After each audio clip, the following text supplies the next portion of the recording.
Hola, soy Marco, profesor e investigador de lenguas, y hoy me gustaría hablar del debate de moda en España, el del caso Rubiales. El pasado 20 de agosto, la selección femenina de fútbol de España ganó su primer mundial, en lo que es un hito en la historia del deporte y del fútbol español, y también un hito en la historia de la reivindicación de la mujer en España. Sin embargo, todo esto se vio empañado por la actitud del presidente de la Federación de Fútbol, el señor José Luis Rubiales, que en la celebración dio un pico a una de las jugadoras de una manera efusiva. Se puede entender que era una celebración, pero un poco pero forzada, ¿no? Y además la propia jugadora luego manifestó que no quería ese pico. Además tuvo también comportamientos corporalmente cercanos con otras jugadoras. En una celebración del partido se tocó sus partes genitales, también tuvo hasta algún comportamiento efusivo con la reina de España. En cualquier caso, fue un impresentable, y creo que eso queda fuera de toda duda. Y digo que queda fuera de toda duda porque no se puede disfrazar con la efusividad del momento, con la celebración, con la alegría, porque este señor, cuando ha estado en celebraciones de equipos masculinos, no se ha comportado de la misma manera. Entiendo un comportamiento corporal cercano, en momentos de alegría, con gente cercana, pero cuando hay una diferencia en cómo tratas a mujeres y en cómo tratas a hombres en las celebraciones, automáticamente lo que hay es sexismo. Tras esta celebración, la polémica se desató y se fue cocinando durante toda la semana. Fueron numerosas las voces que pidieron su dimisión. Aquí he colocado dos, la de un periodista y la del exjugador de fútbol Iker Casillas. El debate se fue encendiendo durante toda la semana. Y finalmente, el viernes siguiente, el viernes 25, José Luis Rubiales compareció en una rueda de prensa en la que, lejos de dimitir o pedir disculpas directas,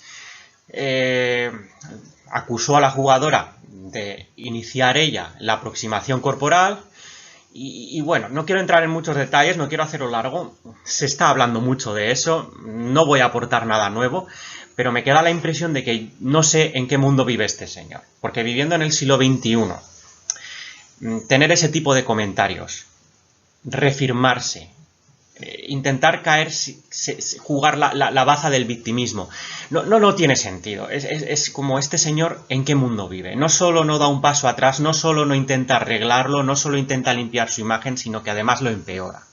Pero bueno, no es el tema hoy.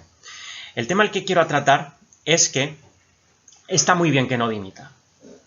Puede parecer contradictorio, pero está muy bien que no dimita. ¿Por qué? La dimisión. ¿Qué es la dimisión? La dimisión, ante todo, es un concepto voluntario. Así que si este señor quiere dimitir o no quiere dimitir, da igual.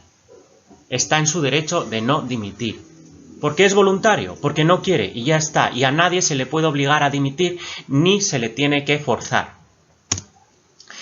Presionar para dimitir elimina la voluntariedad del acto de la dimisión. Y además es cobarde. Dimite, déjalo. Eso es cobarde. Porque en un sistema adecuado, en un sistema sano, no se debe depender de la voluntad individual para que una persona deje o no deje un cargo.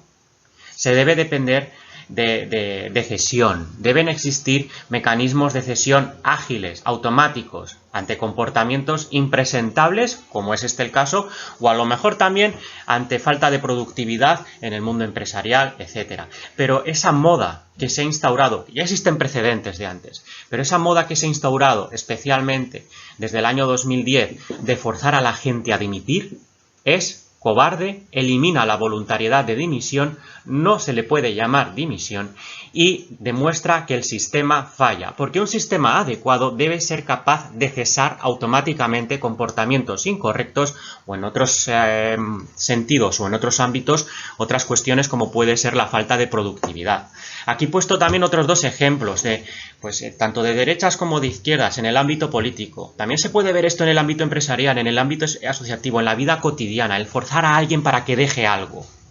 Aquí tenemos a Esperanza Aguirre diciendo Casado debe dimitir, una presión para que dimita. Aquí tenemos también Echenique, de izquierdas, para tocar un poco todos los aspectos y ver que esto es bastante transversal.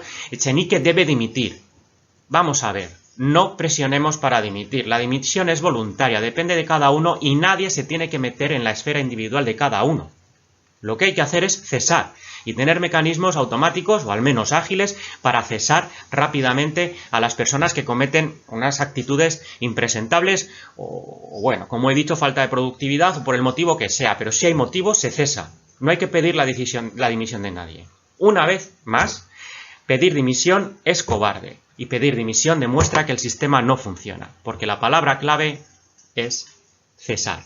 Y Rubiales no debe dimitir, debe ser cesado. En resumen, la palabra clave, el verbo clave, en el caso Rubiales no debe ser dimitir. Dimitir demuestra que el sistema falla y presionar para dimitir demuestra hipocresía. La palabra clave debe ser cesar.